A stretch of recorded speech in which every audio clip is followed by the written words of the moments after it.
분명 자기 전에 누워서 쇼츠 10분만 보고 자야지 했는데 정신 차리고 보니 새벽 2시였던 경험 다들 있으시죠? 이게 다 도파민 중독 때문이라고 하는데 어떻게 된 일인지 한번 알아볼까요? 행동심리학자 포그에 의하면 인간의 행동은 동기부여와 충분한 수행 능력 그리고 수행 능력을 가능하게 하는 트리거가 동시에 발생해야 일어납니다. 음식점에 가서 밥을 먹는 행동을 예를 들면 배고픔이라는 동기부여와 밥을 먹을 수 있는 신체 능력 및 경제 능력 그리고 바로 그때 음식점 앞을 지나가면서 맡아지는 음식 냄새가 트리거로 작용하면 음식점에 들어가 밥을 먹게 되는 것이죠. 현대사회는 행동을 쉽게 유도합니다. 예전에는 물건을 사려면 은행에서 돈을 찾아서 상점에 직접 가서 상품을 구매해야 했죠. 하지만 체크카드, 신용카드가 생기면서 은행에서 돈을 찾지 않아도 되게 되었고 온라인 쇼핑이 등장하면서 상점에 갈 필요도 없이 물건을 바로바로 구매할 수 있게 되었죠. 물건이 배송되는 시간도 점차 줄어들었고요. 그래도 쇼핑은 조금 나은 편입니다. 유튜브와 같은 SNS 플랫폼에서는 행동 유도와 보상이 훨씬 쉽고 빠릅니다. 재미라는 동기부여와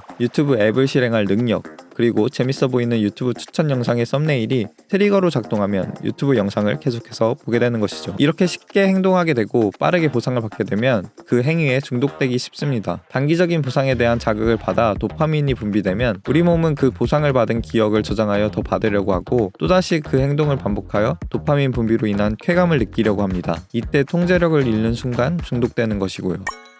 1950년대 유명한 실험 중에 쥐 뇌에 전극을 주입해 쥐가 버튼을 누르면 뇌에 자극이 가도록 설계한 실험이 있었습니다. 이 실험에서 쥐는 음식을 먹지도 않고 12시간 동안 버튼만 7,500회 이상 눌러댔고 지쳐 쓰러지고 나서야 멈췄죠. 이때 자극된 쥐의 뇌가 바로 도파민이 분비되는 보상회로가 있었던 곳이었습니다. 우울증 환자인 레너드는 우울증으로 인해 사지가 마비됐고 언어 능력마저 상실한 상태였는데요. 그에게 도파민과 유사한 약물을 투여하자 그는 완전히 다른 사람이 됩니다. 채 2주도 지나지 않아 에너지가 넘쳐 흘렀고 모든 것에서 즐거움을 느꼈죠. 하지만 얼마 지나지 않아 레너드의 기쁨은 점점 탐욕으로 변해갑니다. 그는 병동 여성 간호사들을 괴롭히기 시작했고 심지어 자신의 담당 의사에게 간호사들이 자신의 섹스 파트너가 될 수 있게 조치해달라고 진지하게 부탁하기도 했죠. 레너드가 광기에 사로잡히자 의사는 약물 투여를 중단합니다. 그러자 그는 우울하고 무기력한 원래 상태로 돌아갔죠.